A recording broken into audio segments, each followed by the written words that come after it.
Okay, we are so far past this point now, it's hard to remember when the turning point was, but there actually was a turning point, and it was 5 years ago. What I'm talking about is, those weird mashup foods that fast food places keep gleefully launching into the world, like that pizza with the little hot dogs as the crust that Pizza Hut put out, or Taco Bell did a waffle taco. Denny's put out a grilled cheese sandwich that inside was not just grilled cheese, but also mozzarella sticks inside the sandwich. Hardee's put out a burger that had a cheesesteak as the topping for the burger. Literally, like slices of steak and cheese and onions were on a burger as the topping. Anyway, so these frankenfoods or food mashups or extreme foods, there's no standard term of art for these yet in the industry. They've been around for a little while, but there was a turning point. People in the food industry will tell you there was a turning point. There was a real turning point, this moment when they kind of came into their own.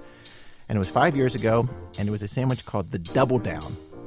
KFC put it out. You may remember this. This is the one where fried chicken is the bread of the sandwich with bacon and cheese in between.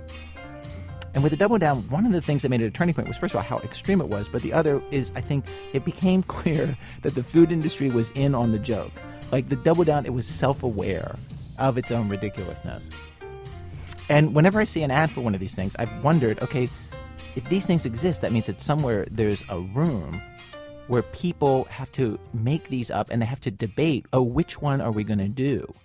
Which means that there's a list, and then there are guys sitting around a table, and somebody will bring one up, and they'll say, no, everybody knows. We've done that. Everybody's done that's tired. And somebody will bring up another one. They'll be like, sir, you've gone too far. And I just was like, I just wanted to know, like, what happens in that room? What is that discussion like? And fortunately, I work with somebody who also was interested, and she ran this down. Zoe Chase, welcome to the show. Oh, hello, Ira. Hello. So, Zoe, you went to the room where this happens. I did. So Zoe, so there's this list of all these burgers. They make this list. What happens then? Okay, so the next thing is that a team of executives will just vote up or down, simple vote. And this is just like their feeling about it. This is just based on the name of the burger, like what they think. Okay. And they whittle the list down to about 30. The next step in the process is maybe the most important, because the next step is the taste test.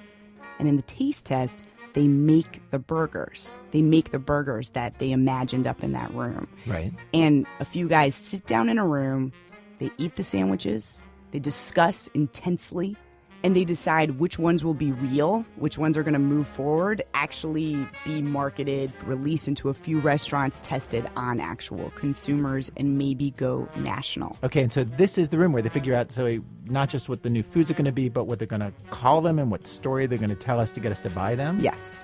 Because I assume, like a lot of situations, so often what's important is not the literal facts of what's real, but how you tell the story. First, an exact replica of what you'd find at a Hardee's. In the room are the men, Brad, Bruce, Mark, and Eric. Picture a group of slightly nerdy science teachers. But these guys are a big deal in their industry. They're trendsetters.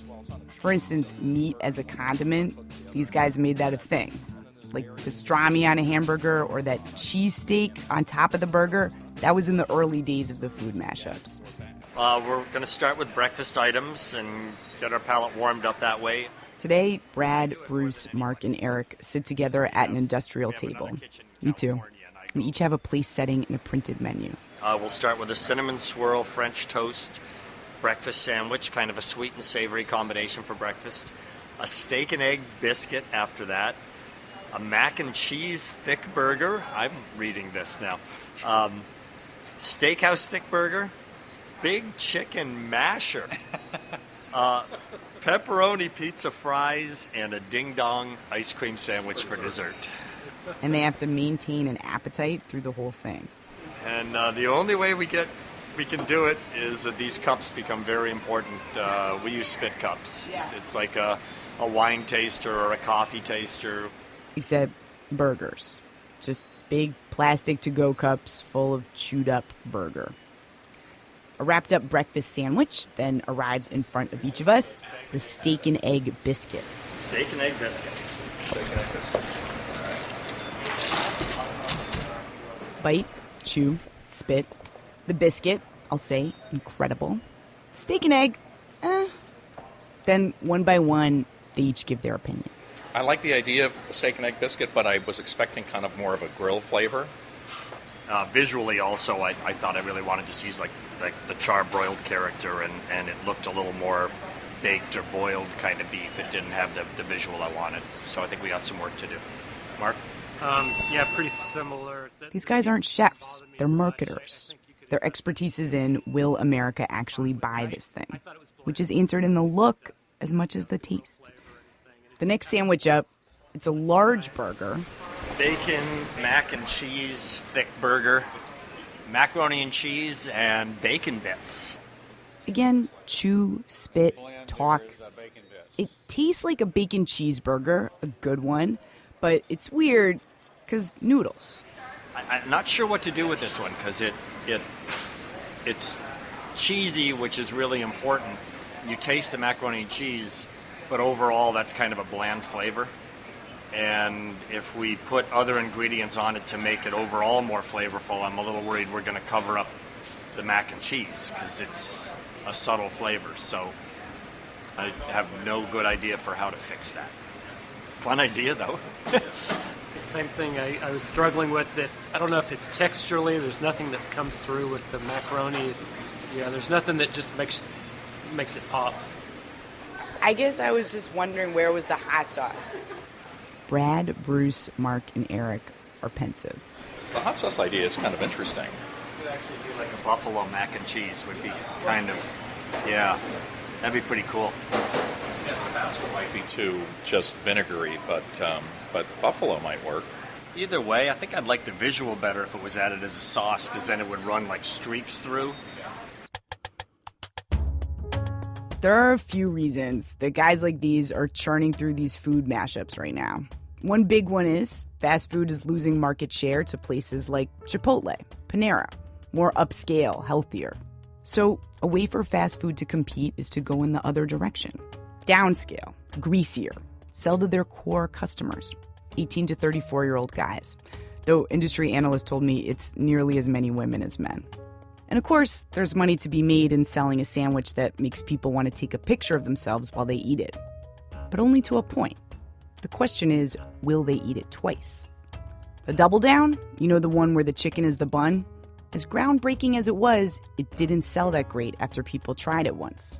What they want is something that food industry people say Taco Bell did better than anybody in 2012, when they released that taco whose shell was a Dorito. It's what one marketing consultant calls a marriage made in belly-busting heaven. Doritos, the Super Bowl brand that helped turn America into a nation of chunky chip munchers, providing a nacho cheese-flavored shell. The Doritos Locos Taco sold and sold and sold and sold. $375 million in its first year.